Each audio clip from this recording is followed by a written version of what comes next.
My name is Amanda Cole, and I'm 38 years old.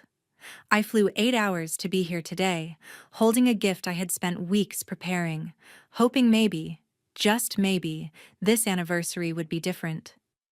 I didn't expect warmth or applause, but I expected to at least be allowed through the door. Instead, the moment I stepped onto the front steps, everything I'd tried to rebuild collapsed in one breath. My sister looked me straight in the eye, her expression carved out of ice, and told me I wasn't family anymore. No hesitation, no shame. Just a clean cut meant to slice through every attempt I'd ever made to stay connected. And behind her, the two people who raised me stood in perfect silence, not even blinking, as if her words were simply true. As if 8 hours of travel, years of effort, and every part of me that still believed in this family meant absolutely nothing. I didn't shout. I didn't plead. I didn't even ask why, because the answer was already written on their faces. I had been erased long before this moment. Today was just the first time they said it out loud. So I turned around. I walked back down those steps with the gift still in my hands and something heavier settling in my chest. They thought shutting the door would be the end of it. They didn't know what I carried with me, or how quickly everything they built could crack. 1 hour later, the celebration behind that door would unravel in ways none of them were prepared for. Before I tell you what he said, and what happened after I walked out, tell me, what time is it for you right now? And where are you watching from? I'm curious to see how far this story will travel. Life inside the Cole family never felt as smooth as the image on our holiday cards. My parents owned Cole Event Group, a business that ran wedding venues and conference centers across Colorado. In public, they were the polished couple giving speeches about entrepreneurship and community.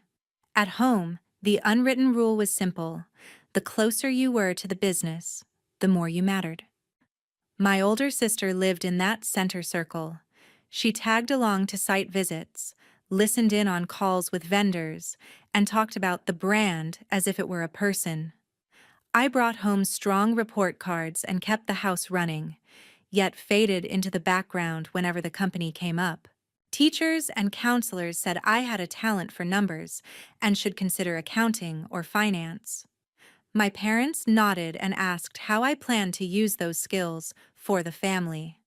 Every strength I had was measured by how well it could be folded into Cole Event Group.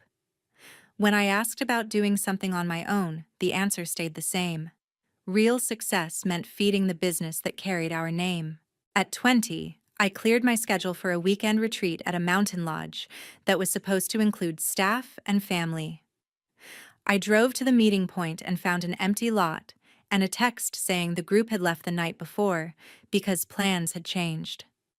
Later, when the company opened a flagship downtown venue with a ribbon cutting and press coverage, I learned about it from a news article showing my parents and my sister under the marquee. My name had never been on the guest list, so I built a life that did not depend on their invitations. I went to school for accounting, passed my exams, and started a small practice handling books for local businesses. My parents called it a side gig and repeated that real impact came from being part of something bigger, by which they meant their company, not mine. The only time my work seemed useful to them was when their own system started to strain. A senior accountant at Cole Event Group quit suddenly, and my dad called asking if I could step in for a short stretch. He pitched it as a chance to prove myself inside the business. I hesitated, then agreed.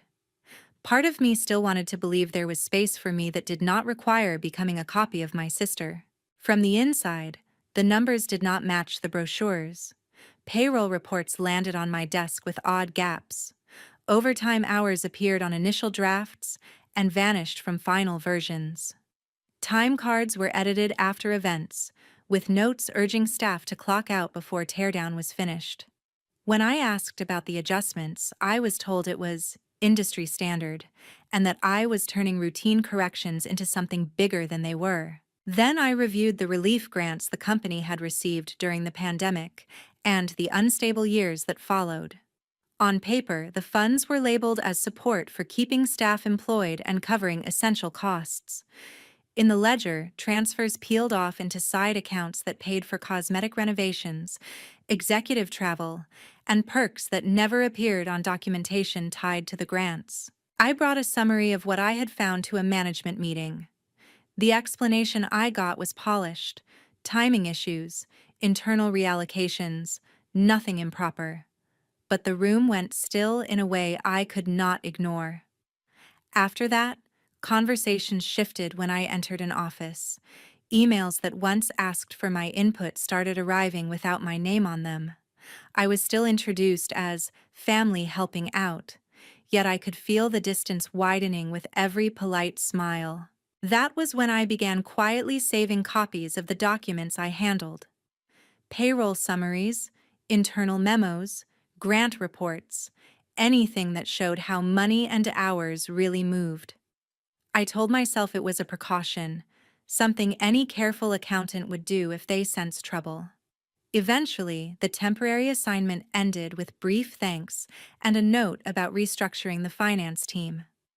I went back to my cramped office, to clients who appreciated hard questions, and treated the whole experience as another reminder of how far I stood from the center of the coal world.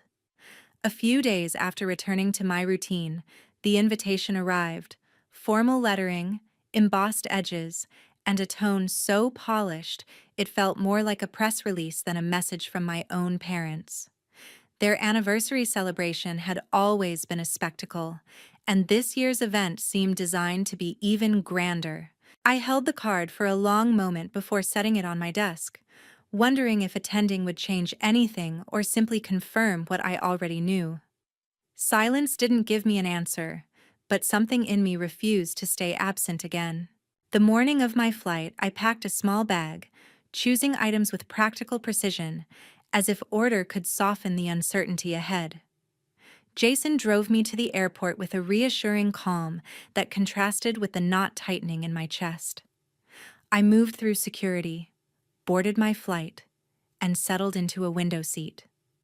The hours stretched with a slow heaviness, filled with shifting turbulence and the muted hum of strangers around me. I kept my mind focused on the possibility, thin as it was, that showing up might open a door that had been shut for years. When the plane touched down, the sharp air of the city met me with a familiar bite. I collected my luggage and stepped into a rideshare, watching the passing scenery and feeling memories of childhood landmarks pull at me like threads. Each neighborhood carried echoes of weekends spent organizing files for the business or being drafted into preparations for events that felt more like obligations than celebrations. Still, I wondered if this time would feel different. The venue hosting the anniversary stood near the edge of a busy district, its entrance framed by clean lines and warm lights. Guests filtered in, dressed with deliberate elegance, carrying the confidence of people who believed they belonged. I paused near the walkway, holding the small wrapped gift I had chosen. A gesture meant more for myself than anyone else. My palms felt damp, though my expression remained steady. As I stepped closer to the entrance, movement at the doorway shifted. My sister emerged with an authority that matched the role she had grown into. Without hesitation, she placed herself in my path, her posture firm and unyielding. The tone she used carried the kind of finality that could split stone. Behind her, two familiar silhouettes hovered without speaking, their presence rigid and unreadable. Their stillness pressed heavier on me than any accusation. I waited for even a flicker of acknowledgement that they wanted me there. None came. My sister's stance did not soften, and the absence of response from the two people who shaped my childhood settled into the air like dust refusing to fall. In that moment, the polished glow of the venue seemed to sharpen into something brittle. A strange calm spread across me, not acceptance, but clarity. Years of strained conversations and quiet exclusions had led to this silent divide. I realized I could not force my way through a door held shut by people who had already decided where I stood. so I eased my grip on the gift and stepped back. Not a retreat, but a deliberate withdrawal from a space that had never allowed room for me. I turned away without looking back. The walkway behind me felt longer than it had minutes earlier, though my pace remained measured. The event continued behind the glass panels, a gathering built on appearances carefully maintained. I moved through the parking area and toward the street, letting the night absorb the weight that pressed against my ribs. Once I reached the edge of the block, I paused long enough to steady my breathing. The invitation, the flight, the effort, none of it had shifted the dynamic that defined my family. But stepping away carried a different kind of power, one rooted not in resignation, but in reclaiming the ground beneath my own feet. I continued down the sidewalk with a quiet determination forming in my chest. There was no plan yet, only the faint beginning of an intention I could not fully name. But something had tilted, an internal pivot that pointed me toward a choice I had avoided for far too long. The first place I found myself walking toward was a small cafe tucked between two storefronts a few blocks from the venue. It wasn't a conscious choice. My feet simply needed somewhere quiet to land, and the soft glow of the interior pulled me in without effort. I chose a corner table, set my bag down, and wrapped my hands around a cup that cooled faster than I drank it. The room murmured with low conversation, but my mind drifted elsewhere, pulled back into memories I had tried to stack neatly out of sight. For years, I had brushed past the discomfort I felt while handling internal documents for Cole Event Group. At the time, I convinced myself it was inexperience or paranoia. Yet the pages that once passed through my hands carried discrepancies I could not unsee now. Hours trimmed beneath the surface, signatures that fell into place too perfectly, adjustments to grant reports that shifted funds in ways that did not match the original intent. Those details had lingered like faint stains, easy to ignore until light hit them at the right angle. One late afternoon during my months in the accounting office, Monica Alvarez stopped by my desk with a stack of payroll records. She had always maintained a calm exterior, but her eyes revealed more than her tone allowed. As she placed the files down, she hesitated long enough to leave an unspoken warning embedded between the papers. Something was off. She didn't have to say it directly for me to hear it. From that moment, every spreadsheet felt heavier, as though carrying the weight of actions that could not withstand scrutiny. I tried asking questions once, phrasing them carefully and keeping my voice neutral.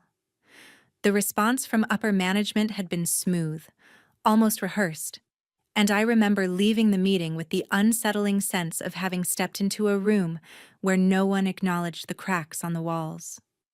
Still, the unease stayed with me, pressing at the edges of my thoughts until I eventually saved copies of documents without fully knowing why. Now, sitting in this cafe with its soft yellow light and the hum of strangers around me, that decision no longer felt cautionary. It felt prophetic. The memory of being turned away at the door minutes earlier sharpened everything. Something inside me shifted with a clarity that did not require anger to take form. Their silence had spoken volumes, but my response did not need to mirror their indifference. Instead, I opened my laptop, the familiar weight of it grounding me. The screen glowed to life, and the folder I had hidden years ago waited with a stillness that felt almost deliberate. As I scrolled through the files, each document carried its own quiet testimony.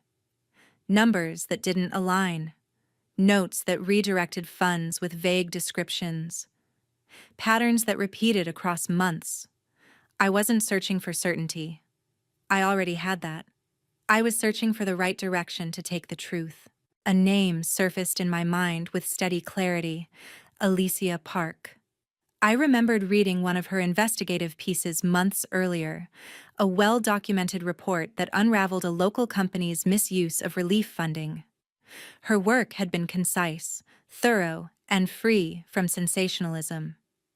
She focused on facts, not spectacle, and something about that steadiness made her the only person I felt I could trust with what I carried. I drafted a message without embellishment, attaching documents as evidence instead of explanations. My fingers hovered for a beat before pressing send, and when the message disappeared from my screen, a quiet shift settled in my chest. Not triumph, not fear. Just the acceptance that a line had been crossed and could not be uncrossed. Minutes later, a notification appeared. Alicia had responded with a single request for a brief call. I stepped outside, the cold air cutting through the haze that had wrapped around me. During the call, her voice held a measured calm, the kind of steadiness that comes from years of navigating delicate terrain. She asked only what she needed to confirm authenticity and said nothing unnecessary. When she finished reviewing the files, her tone changed. Not shocked, but purposeful. She told me the information was significant, that the patterns were unmistakable, and that she would begin verifying details immediately.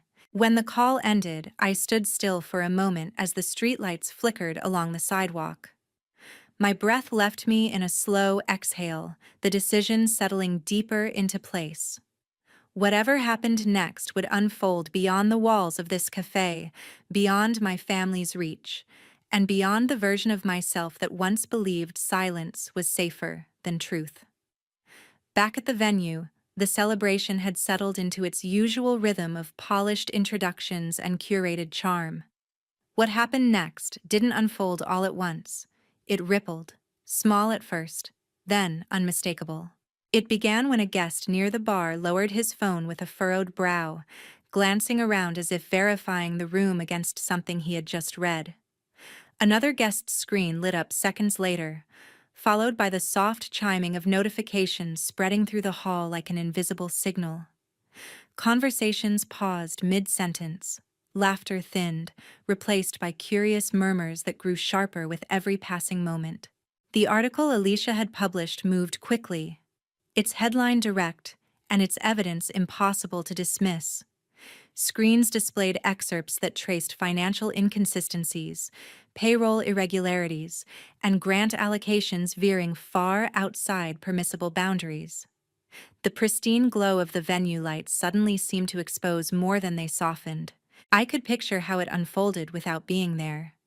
Guests who had spent years attending Cole events now exchanged looks that carried more caution than admiration. Some held their phones close to their chests, as if the words displayed were too heavy to let others see.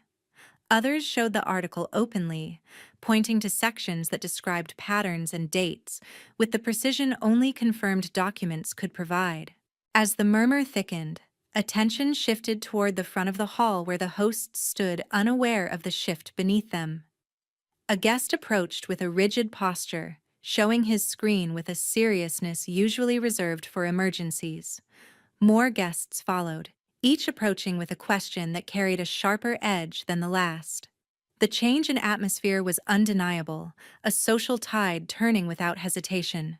Within minutes, a cluster of attendees formed around the central table. Some demanded clarification, others simply observed with guarded expressions, their trust wavering. Partnerships built over years of careful networking now felt precarious. Even without raised voices, the sense of pressure must have been unmistakable, a heaviness that pressed against the carefully curated celebration. A few guests stepped aside to make calls, keeping their tone low but their urgency evident. The staff, trained to maintain composure, exchanged glances that revealed cracks in their steadiness. Whispers moved through the room with growing certainty. The allegations were detailed, the documents real, and the situation no longer contained. Then, a new presence entered. The unmistakable figure of a representative from the State Labor Department, identifiable by the badge clipped neatly to a coat. Their arrival shifted the energy sharply. Staff paused their tasks, guests instinctively parted, and several members of the management team moved forward with uneasy smiles.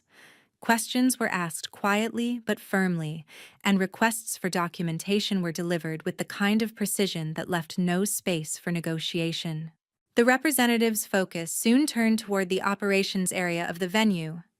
Doors were opened, records retrieved, and a few staff members were led aside for private conversations. While nothing dramatic occurred outwardly, the sense of unraveling was immediate. The event was no longer a celebration, it had become an examination. Guests who had once praised the Cole family's professionalism now stepped back from the unfolding scene. Some collected their coats early, choosing to leave without offering farewells. Others lingered long enough to witness the tension settling into the air, marked by stiff postures and fractured attempts to maintain normalcy. Every movement carried the weight of uncertainty. In another corner, a vendor reviewed the article on a tablet, shaking their head slowly before packing up portions of their setup. A planner quietly instructed her team to pause certain activities, her demeanor shifting from festive to procedural. Even the background music, once lively, seemed out of place, too bright for a room that had turned brittle. As the investigation team continued their work, several guests recorded short videos, not with sensational intent, but as documentation of a moment they knew would impact more than the evening's festivities. The Cole name had always been associated with stability and glamour. Now, both were slipping beneath the surface of accusations supported by digital ink. Nothing loud needed to happen for the event to fracture. The silence alone carried enough force.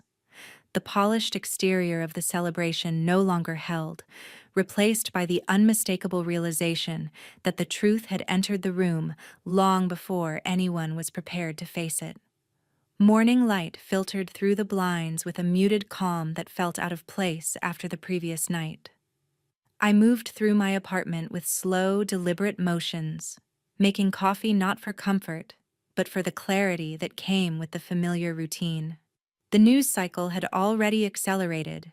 Headlines multiplied across the screen of my phone, each article expanding on the story Alicia had published. Analysts weighed in with sharp assessments, while community members reacted with disbelief or resignation. It was strange to witness the unraveling of a legacy from the quiet of my kitchen, yet I felt no impulse to turn away. As I scrolled, a knock sounded at the door, firm, measured, and unmistakably intentional. My heartbeat steadied rather than quickened. I crossed the living room and opened the door to find three familiar figures arranged in a line, their expressions shaped by a mixture of exhaustion and restrained urgency. Gregory stood slightly forward, his posture rigid. Margaret hovered beside him with careful composure. Brooke remained a step behind, her jaw set in a tight line that revealed everything she refused to say. I stepped aside just enough for them to enter without inviting comfort. They moved into the living room with an unease that clung to the air, choosing spots that kept them close together. Their presence carried the tension of people trying to hold on to something slipping too fast for their grasp. No one spoke at first. Gregory's gaze traced the room, as though searching for a detail that might soften the moment. When he finally looked at me, his eyes held a quiet strain. Margaret folded her hands, steadying herself before releasing a slow breath. Brooke remained motionless, her stare fixed with an intensity that suggested she was weighing every possible outcome. Words appeared gradually, shaped by hesitation and need. They spoke about the disruption to the business, the calls that had come overnight, the sudden freeze in partnerships, the uncertainty pressing at every corner of their professional world. Their sentences blended into one another with the tone of people accustomed to managing crises, but unprepared for one rooted so close to home. Beneath their measured phrasing lay a request they didn't name outright. They wanted me to undo what had been set in motion. I listened without interruption, letting their explanations settle into the space between us. Once the silence returned, Brooke stepped forward, the tension in her shoulders sharpening. Her voice carried a controlled edge, shaped by years of authority within the company. She framed the article as an overreach, suggested misunderstandings, implied that internal matters should never have reached public hands. Each point circled the same destination: responsibility belonged elsewhere, and repair required my cooperation. I felt none of the conflict they expected. The distance between us was no longer emotional, it had become structural, built from choices layered over years. Their appeal reached me only as a reminder of what silence had cost. Before I responded, a second knock sounded at the door. Lighter, familiar. When I opened it, Tyler stood there with an expression far removed from the guarded neutrality he often carried. He stepped inside with a quiet resolve, positioning himself in a way that drew a clear line between intention and doubt. His presence shifted the energy of the room instantly, grounding it with a steadiness none of us had anticipated. He spoke to me with a clarity that didn't require raised volume. His words acknowledged what he had known within the company, the irregularities he had seen, the pressure that kept him from speaking earlier. There was no attempt to justify the past, only a recognition of the part he had played by remaining silent. Then, with the same calm assurance, he made his decision clear. He no longer wished to be associated with the business or the culture that shaped its choices. The reaction from the others was immediate yet subdued. Shock that did not reach full expression, disbelief held tight behind controlled faces. Margaret's hands trembled briefly before she steadied them. Gregory's shoulders slumped under a weight he could not mask. Brooke's composure fractured at the edges, though she forced it back into place with visible effort.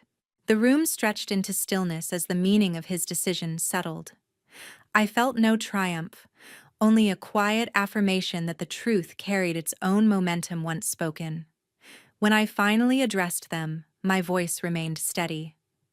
I made it clear that the path ahead was no longer mine to shape on their behalf, and that responsibility rested where it belonged. They left in silence, carrying with them the realization that the foundation they had relied on was no longer intact. The door closed softly behind them, leaving the apartment wrapped in an unusual calm, a calm shaped not by resolution, but by the clarity of distance newly defined. Weeks passed, and the pace of events grew steadier, as though the initial shock had finally settled into something everyone could no longer look away from.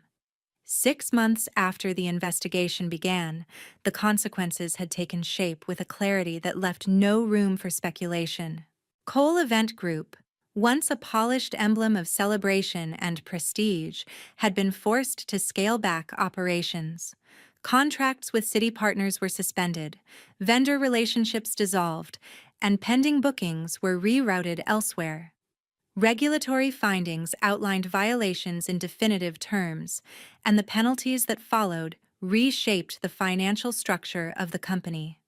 The family name, once used as a guarantee of reliability, now carried hesitation when mentioned in professional circles. Brooke Cole stepped down from her role soon after. There was no dramatic announcement, just a notice circulated quietly among industry contacts, acknowledging her exit from day-to-day responsibilities. The rumblings within the company suggested that the decision had not been optional. The demands of leadership had collided with the realities exposed by the investigation, leaving little room for the authority she once held. Gregory and Margaret Cole faced outcomes that cut beyond reputation. Financial settlements required the sale of several assets, including one of their more prominent venues. Their circle of influence contracted noticeably, no longer buoyed by the confidence they once projected so effortlessly. They navigated their days with a subdued composure shaped by the weight of accountability, rather than the comfort of status. Monica Alvarez emerged as a key figure during the regulatory review. Her cooperation provided clarity where documentation had been obscured, allowing investigators to trace the path of decisions that had shaped the company's internal culture. Her testimony did not come from spite. It came from a commitment to integrity that had long been overshadowed by loyalty to her position. In many ways, her courage marked a turning point for others who had felt the pressure of silence within the organization. During these months, I focused on my own work with a clarity that felt unfamiliar, but steadying. The accounting practice I had once nurtured in quiet determination now grew through referrals from clients who valued transparency and diligence. I expanded my services, hired additional support, and found myself building something resilient, not because it carried a family legacy, but because it reflected choices I could stand behind without apology. My world was no longer shaped by proximity to the coal name. It was defined by the purpose I found in work that aligned with my values, and by the calm that accompanied that alignment. Yet closure of any kind rarely arrives through distance alone. One evening, as I was reviewing quarterly reports, my phone vibrated with a message from Margaret. It was brief, carrying none of the polished wording she often used. She asked to meet. Nothing more. I considered declining, but something quiet within urged me not to. So I agreed. We met at a small park near my office. Gregory and Brooke were with her, each carrying an expression shaped less by defensiveness and more by fatigue. The three of them approached with measured steps, their presence subdued, their posture lacking the certainty they once displayed so naturally. Their words did not come as a unified speech. Instead, they emerged in fragments, acknowledgments of harm, recognition of patterns that had gone unchallenged, and a willingness to face the losses as consequences rather than misfortune. No justification, no attempt to rewrite the past. Just an admission of failure that felt long overdue. I listened, not to absolve them, but to understand the sincerity of their intent. For the first time, the distance between us felt bridged not by expectation, but by honesty. When I finally responded, my voice carried the steadiness I had earned through months of reflection. I told them I accepted their apology, but that acceptance did not erase the boundaries I now held. Forgiveness, for me, was an act of release, not an invitation to return to the roles we once occupied. We parted without ceremony, each of us stepping into a future shaped by our choices. As I walked back toward my office, I realized that the real shift in this story had not come from the collapse of a business or the unveiling of hidden truths. It had come from recognizing that loyalty without respect is not loyalty at all, and that stepping away can be an act of courage rather than abandonment. If you followed this journey to the end, thank you for listening. I hope my story reminds you that worth is not measured by the approval of those who fail to see you clearly, and that choosing yourself is not selfish, but necessary. If you'd like to hear more stories like this, stay connected. Your time here means more than you know.